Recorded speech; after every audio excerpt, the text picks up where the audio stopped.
All right, so let's, of course, start with the big story that we are tracking on WION Dispatch. Days after the Chinese provocation in Tawang, in the Indian state of Arunachal Pradesh, where the Indian troops, remember, foiled an attempt at transgression by the Chinese troops. The United States has taken a tough stand on China and has firmly backed India's position. Strong statements have come from both the State Department and also the Pentagon. The US State Department has said that it strongly opposes any unilateral attempts to advance territorial claims by incursions across the line of actual control.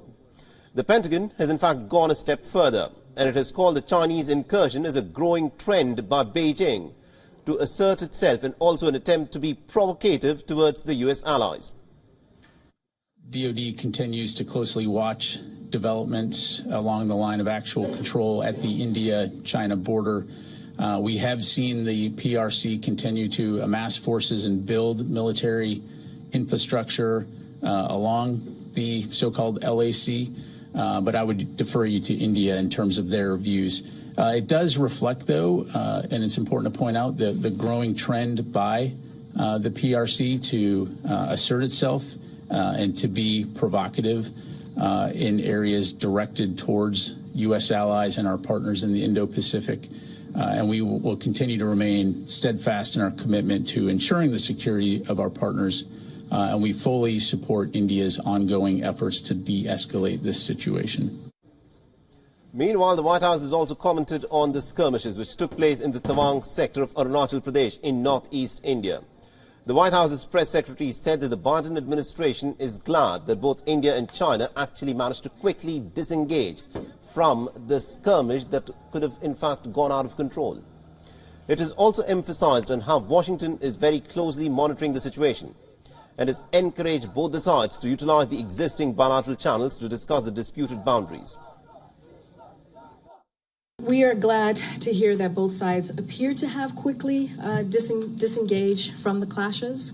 We're closely monitoring the situation. We encourage India and China to utilize existing bilateral channels to discuss disputed boundaries. We're glad to see that there's been some disengagement on the clashes at this time.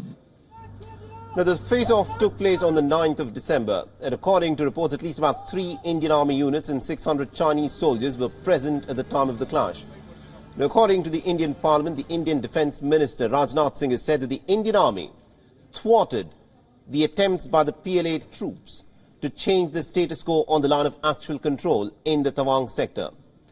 The face-off, in fact, led to minor injuries to the army personnel on both sides. Meanwhile, the Chinese Foreign Ministry spokesperson Wang Wenbin has issued a statement saying that the India-China border situation is actually very stable overall. Now, China has also been increasing air activities on its side of the line of actual control, following which the Indian Air Force has also increased the frequency of its sorties by its combat jets in the region. And also our principal diplomatic correspondent, Siddhant Sibal, has been tracking this story very closely for us and has sent us this report. The US has become the first country to react to the India-China face-off that took place on 9th of this month. The White House, the Pentagon and the US State Department, all three have reacted, pointing out to disengagement. That is something that they have highlighted on. Now, we know that the Pentagon has specially said that it is committed to support its partners. Now, the usage of the word partner for India is interesting. We know there has been increased engagement between New Delhi and Washington in the military sphere. Both sides had a military exercise in Oli in Uttarakhand. Now, Oli is near the border with China, and that had irked Beijing. Beijing had sharply reacted to it, said that this is violation of the 1993-1996 pacts. And India, of course, in turn reacted as well, pointing to the violations done by the Chinese. And as the Indian External Affairs Minister has been saying that whatever happens at the border will have a wider ramification in the relationship. So essentially, the future of Asia will be decided by the two large countries, two large economies of Asia, and India and China, and it looks like the relationship between these two countries is heading southwards. With video journalist Chandrasekhar Siddhantsibal for WION in New Delhi. WION is now available in your country. Download the app now and get all the news on the move.